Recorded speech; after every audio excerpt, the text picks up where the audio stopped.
Now, it was brought to my attention that we are now going to try another attempt at discrediting Michael Jordan's legacy because we're saying that he should not have gotten the 1987-88 Defensive Player of the Year award based on the stats that are on paper versus what we see on film. We're going to react to Tom Haberstrow's interview he did with Vincent Goodwill detailing the article that he wrote. Before we get into that, I need to get to 750 subscribers. That is the next mark. Give this video a like, subscribe to the channel, and help me get there. That's one more for the good guys. I just want to say from the bottom of my heart, I'd like to take this chance to apologize to absolutely nobody.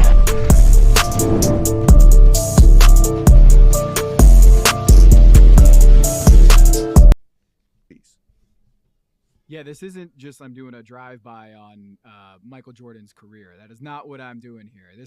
I was fascinated by the Jaren Jackson story last year. Do you remember that Jaren Jackson story that came up? Man, it was gone before it even arrived.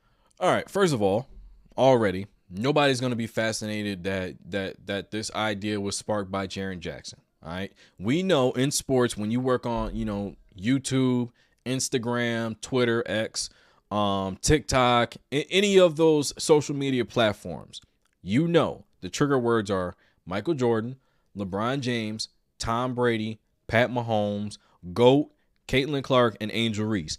Any combination or use of those words is going to get views, eyes on your article, on the clips that you post, on your reels. So he knows exactly what he's doing because he operates in the social media space. So slapping Michael Jordan's name on it, talking about his legacy, that's going to get all the attention you could possibly want for a week or two, or maybe even a couple months when it pertains to the GOAT argument.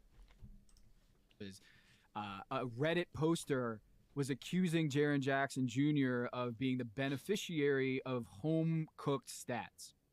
Basically, his Defensive Player of the Year candidacy was invalid because he had huge home road discrepancies, and that the Memphis Grizzlies stat keeper was basically gifting him blocks and steals, and basically his candidacy was fraud. That turned out to be a false alarm, and that story fizzled in record time because today we have the ability, Vinny, to look at all the blocks within like 10 seconds. We can pull up the video, whether it's Synergy or Second Spectrum or on NBA.com, and watch them in like an hour. And people like Kevin O'Connor, there were national analysts that within that hours of that story breaking, we could actually truth squad that story.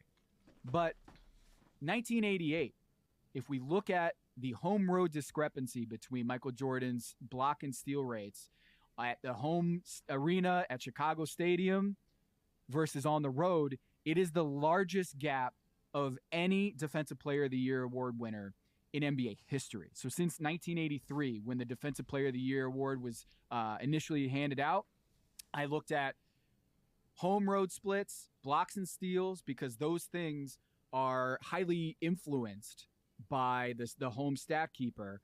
And it is I guess you would say a subjective stat is when there's a loose ball, when a guy tips a ball and then another guy recovers it, who do you give the steal to? It's not totally clear in the rule book. And a lot of times the star player will get the benefit of the doubt there. And Michael Jordan's 88 season had the largest gap between the home rate and the road rate.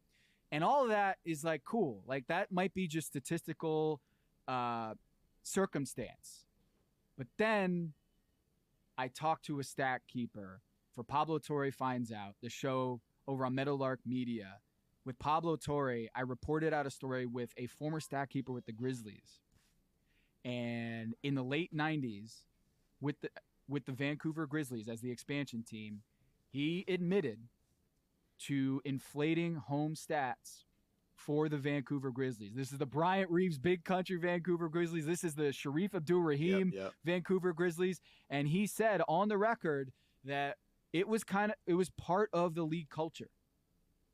That he went to a stat keeping convention in Detroit and they all got together, and he came away from that meeting understanding that there was the power of the star treatment. And so he felt like, I can do this. I can give the benefit of the doubt to Sharif Abdul-Rahim, whose home road splits were crazy in the blocks and steal columns. And so we had a stat keeper was like, yeah, homer bias, it's a real thing. And then you see Michael Jordan's crazy home road splits and the blocks and steals column that year.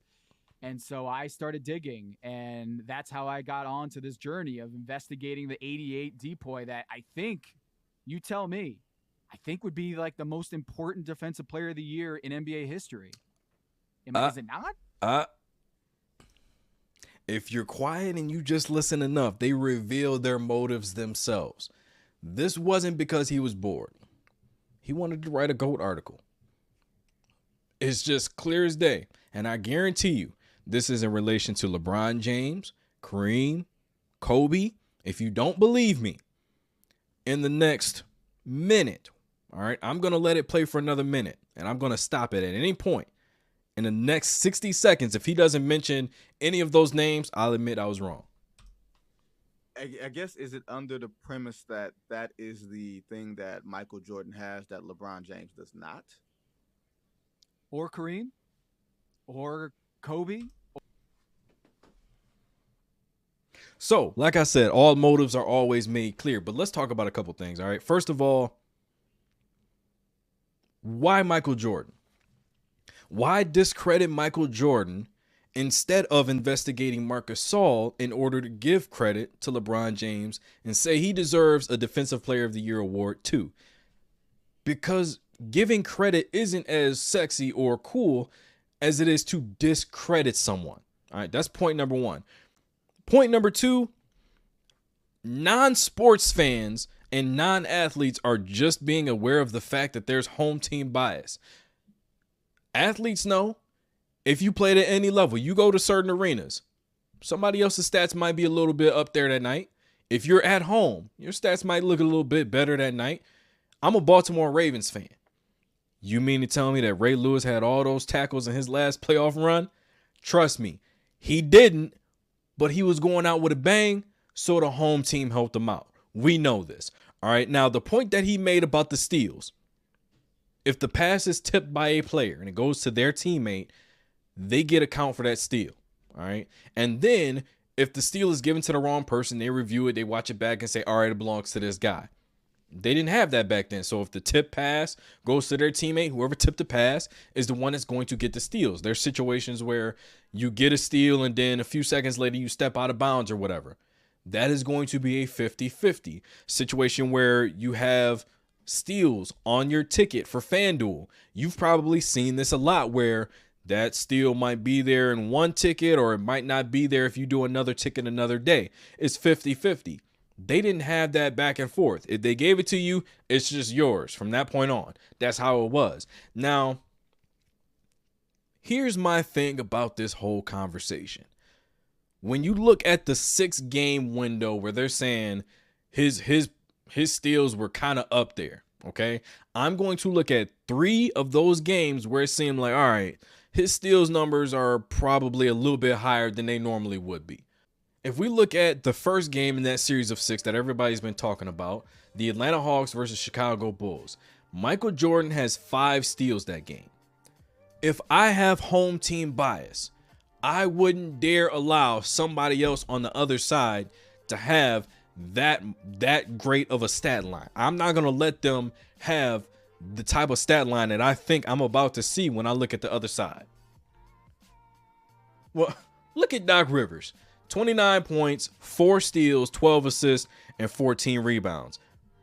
There's no way you can tell me that a guy that can't coach to save his life had that stat line against Michael Jordan in Chicago. You're going to have home team bias. You got to make sure that the other team don't have those type of numbers too, right? Nets versus the Bulls. Michael Jordan has 25 points, 10 rebounds, 10 assists, 6 steals, 3 blocks. I mean, if I have home team bias, there's no way somebody on the other side is going to have a better stat line or a competing stat line with my guy. And especially because we're talking about Defensive Player of the Year, the steals and the blocks column. 5 steals for John Bagley. I wouldn't allow that to happen if I'm stat padding for one side and not the other. He's not going to have 5 steals that night. Let's look at the Nuggets versus the Bulls. Michael Jordan has 28 points, 9 rebounds, 5 assists, 6 steals, and 4 blocks. We're going to focus on the steals and the blocks, all right? because we're talking about DPOY.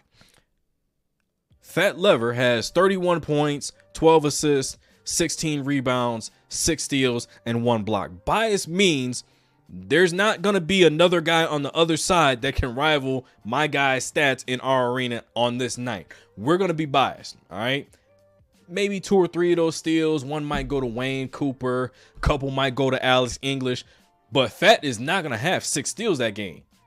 Not to go with 31 points, not to go with 12, assists and 16 rebounds. That's just not going to be the type of night we're going to allow him to have, if that's the type of bias that is being implied. If you look at Michael Jordan's stats without the home stats, he still averaged about 2.4 steals and 1.3 blocks, 1.4 blocks. Both of those numbers combined, it's called stocks, okay? Steals plus block. Steals plus blocks. They're both going to be higher than the other guards that won the award, Gary Payton and Marcus Smart.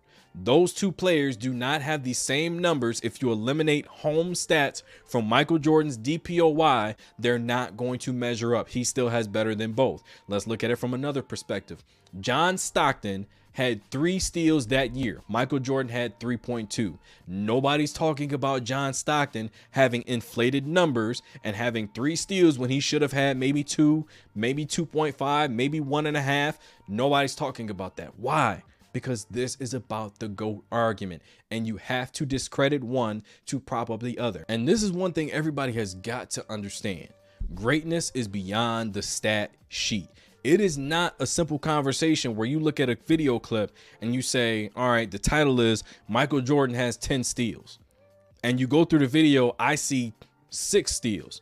I see 3 or 4 blocks. I see 2 or 3 deflections. And you say, but it's not 10 steals. Then you know what? You don't appreciate greatness and you don't love the game of basketball the way an actual fan of the game loves the game of basketball. It is not just about stats, numbers, and percentages. If you can look at the game and see that this player is dominating on both sides of the ball and you can't appreciate that, you're watching the wrong sport. But it's up to y'all. Make that call. Get this video a like, subscribe to the channel. Let me know in the comments. Is this something that is going to tarnish the legacy of Michael Jordan and it removes him from the GOAT conversation? That's one more for the good guys. I just want to say from the bottom of my heart, I'd like to take this chance to apologize to absolutely nobody.